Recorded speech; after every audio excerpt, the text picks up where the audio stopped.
Alors bonjour mesdames et messieurs, nous recevons aujourd'hui Amélie Pelland, coordonnatrice pour Action Logement Lanaudière. Bonjour madame Pelland. Bonjour. On va discuter là, des hausses de loyer, des recommandations de la Régie du logement en chapitre et des recours des locataires s'ils reçoivent des avis d'augmentation qui leur semblent ne pas être réalistes. Alors d'abord, là, est-ce qu'on peut expliquer, faire une petite revue, passer ça en revue, quelles sont les recommandations de la Régie du logement qui ont sorti il n'y a pas longtemps pour les divers types d'appartements? Parfait. Donc, à chaque année, la Régie du logement va suggérer des pourcentages d'estimation pour évaluer si une augmentation de loyer est correcte ou non. Donc, cette année, on parle de 1,2 % pour les logements dont le locataire assume les frais d'électricité, de chauffage. Oui. Par contre, si les frais de chauffage sont assumés par le propriétaire, au niveau de l'électricité, ce serait 1 %, au gaz 1,4 % et mazout 0,6 %. Il faut savoir, par contre, qu'on ne peut pas uniquement tenir compte de ces pourcentages-là. Il faut aussi considérer d'autres informations. Par exemple, si les taxes municipales et scolaires ont augmenté. Okay. Et j'invite les gens à faire attention parce que même si la Ville annoncerait une réduction des taxes, si l'immeuble est réévalué par la Ville, donc à ce moment-là, ça peut faire indirectement aussi augmenter les taxes. Okay. S'il y a eu des réparations dans le logement ou dans l'immeuble et également s'il y a eu, par exemple, augmentation des assurances, augmentation des frais de déneigement. Donc, nous, Action Logement, on aide les locataires à faire une estimation. On dit estimation parce que malheureusement, souvent, il nous manque des informations que seul le propriétaire dispose. Mais les justement, taxes, comment on peut savoir là, pour les taxes, par exemple? C'est très facile. Donc, les taxes municipales et scolaires, maintenant, on y a accès par Internet. Donc, pour la plupart des villes, là, on va sur le site de la ville et on va voir dans le rôle d'évaluation foncière et on a accès à cette information-là. Pour ce qui est des commissions scolaires, des SAMAR et des affluents, ça va faire quelques années qu'on va sur leur site Internet et qu'on peut aussi avoir l'information. Si on est moins habile avec Internet, c'est possible aussi d'appeler à la ville, d'appeler à la commission scolaire. C'est une information publique. Oui. Donc, à ce moment-là, on peut voir s'il y a eu une augmentation qui justifierait l'augmentation de loyer. Et comment, justement, ça va moduler ce 1,5 %-là, par exemple, si le propriétaire a eu une augmentation X là, Est-ce qu'on peut donner une idée, là, comment ça fonctionne? Bien, en fait, dans un premier temps, on va considérer là, le pourcentage qu'on va multiplier fois le loyer, ce qui nous donne une idée, une première idée d'augmentation. On va aussi comparer l'augmentation au niveau des taxes, qui va être divisée par le nombre de logements dans l'immeuble, parce que c'est pas chaque locataire qui assume au complet là, la hausse des taxes, et divisée par 12 mois. Donc, ça nous donne une idée, là, par mois, ça peut être combien. Pour ce qui est des réparations, au niveau du logement, la Régie a statué 3,6 %. Donc, on va multiplier fois ce pourcentage-là, ce qui fait que le locataire n'assume pas le montant total. Là, et il faut que ça soit dans la dernière année. Exactement. Donc, théoriquement, actuellement, en 2019, donc on ne peut pas augmenter le loyer en prévision d'une réparation qu'on va faire en 2020.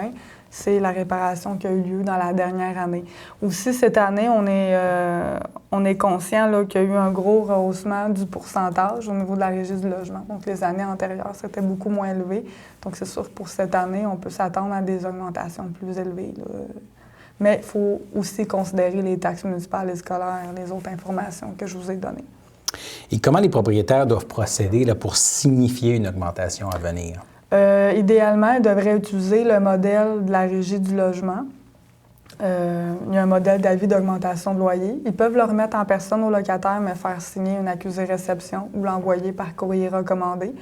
À ce moment-là, le locataire a 30 jours pour donner sa réponse et ce délai-là est très important parce que dépasser le délai de 30 jours, vous êtes considéré avoir accepté l'augmentation de loyer et le bail est renouvelé. Récemment, on a eu des locataires qui ont communiqué avec nous des augmentations très élevées et je ne vous mens pas, 80 $ par mois. On a un autre locataire, 200 $ par mois. Donc, le 30 jours est important là, pour contester ces augmentations-là.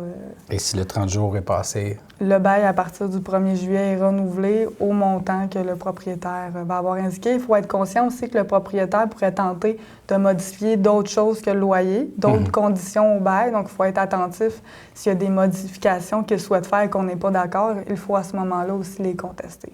Et les modifications se doivent aussi d'être signifiées par écrit au locataire. Exactement, toujours par écrit. Et le locataire qui répond à l'intérieur de 30 jours, lui aussi devrait envoyer une lettre recommandée? Tout à fait, pour avoir une preuve que le propriétaire a reçu la lettre. Et quels sont les recours là, si un locataire considère que l'augmentation est excessive? Il répond, par exemple, à son propriétaire pour lui dire qu'il conteste son augmentation? Exactement. Nous, à ce moment-là, on peut aider le locataire à faire une estimation ou même à écrire une lettre. Et à ce moment-là, on peut faire une contre-offre au propriétaire selon l'estimation qui est faite. À ce moment-là, souvent, les litiges se règlent à l'amiable parce que le propriétaire, parfois, est conscient qu'il a demandé peut-être un petit peu plus que qu'est-ce qu'il avait droit.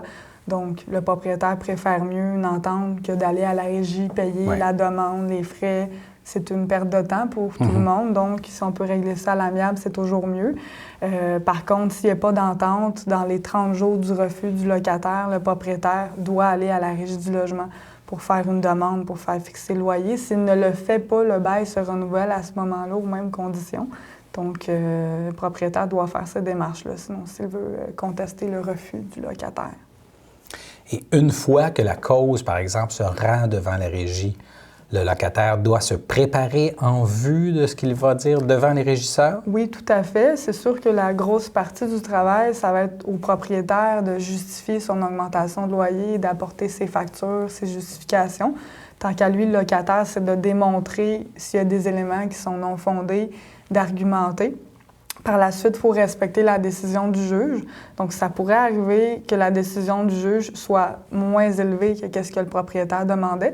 C'est assez rare, mais dans certains cas, ça pourrait être plus aussi. Donc, c'est pour ça que c'est important de faire une estimation pour s'assurer qu'on ne conteste pas non plus une augmentation qui va s'avérer peut-être plus élevée. C'est assez rare, là, mais ça pourrait arriver.